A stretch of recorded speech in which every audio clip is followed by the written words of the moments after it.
Thanks for joining us on our streaming service for your First Alert Avalanche Forecast. I'm your First Alert meteorologist, Callie Zanandri.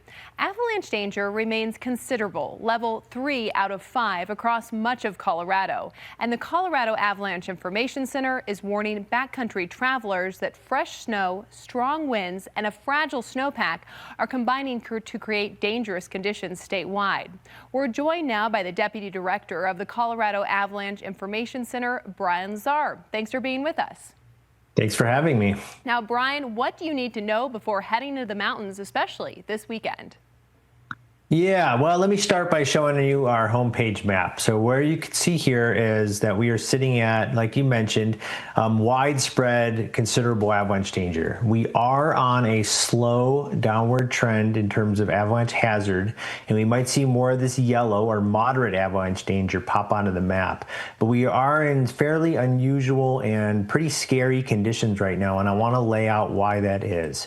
First, what's driving the slight decrease in avalanche hazard as we move towards the weekend is just the number of avalanches we're seeing is on the decline. So this bar chart shows avalanches by day, and you can see since late last week and into the weekend, we've had a steady decline in the number of avalanches we've seen, and this is what's allowing for the slowly improving avalanche hazard. But I do want to focus in on a couple elements of the avalanche problems. The avalanche problem type, the type of avalanche we expect in the field, is what's driving the avalanche danger, and the persistent slab avalanche, which has been with us most of the season, is still our primary concern. The avalanche row shows you in these gray shaded areas where you are most likely to trigger an avalanche in the terrain. So you can see here it's west through the north side of the compass, including east aspects at all elevations. Those are going to remain the most dangerous slopes. Then these two slider bars are really what's driving the uniqueness of this season. The chances of triggering an avalanche on these highlighted slopes is slowly bumping down. So when we were in our avalanche warning periods or high avalanche danger, we were sitting at very likely to trigger an avalanche. It's moving down to likely during our considerable avalanche period, and you're going to see more and more areas where the avalanche likelihood goes down to possible. So we're no longer have these hair trigger conditions. But what's driving the scary conditions is the consequences, and those are not decreasing at all. We are looking at large to very large avalanches, which means large are big enough to bury, injure, or kill a person. Very large avalanches are large enough to bury a car, break some timber, and become very difficult to survive. And we have some pretty eye-popping media from just the last week that I'll show in a minute. Where most of these avalanches are breaking are on our early February drought layer. This black line is this year's statewide average snow water equivalent on the ground. Anytime this line goes flat, and unfortunately we've had a lot of flat periods throughout this season, means we're in a drought. And when we have droughts in Colorado midwinter, we build really fragile weak layers like you mentioned in your opening. Right now, our weak layer from the February drought is buried anywhere from 2 to 4 feet deep. And here you can see in the saw, it's indicating where this weak layer lies.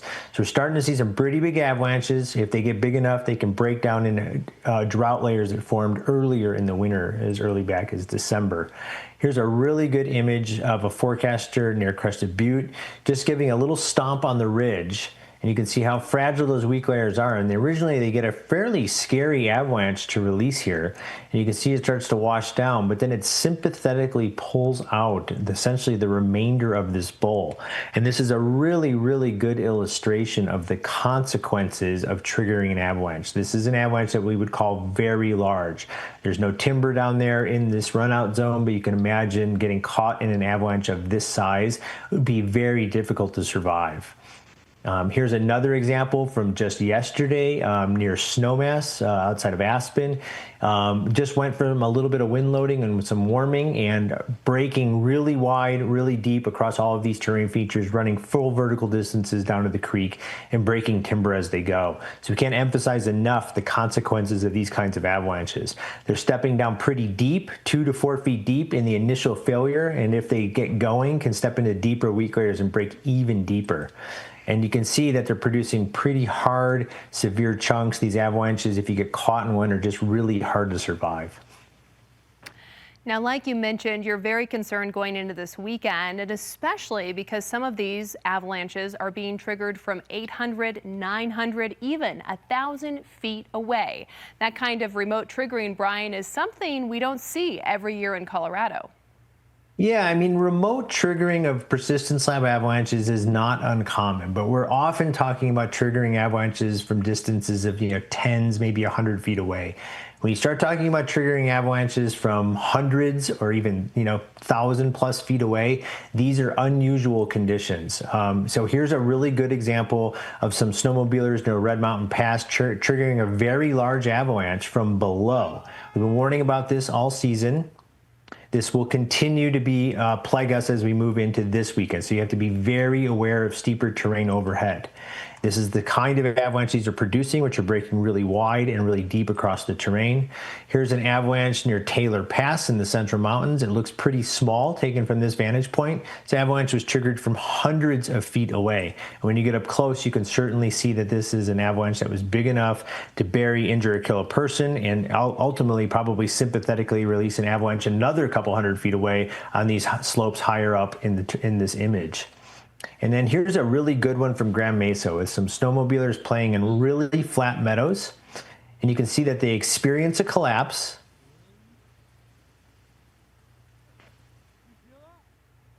And then hundreds of feet away, they pull out an avalanche. And you can imagine being in this gully would certainly pile up enough snow to bury, injure, or kill a person. And this group is really wise to avoid this piece of terrain.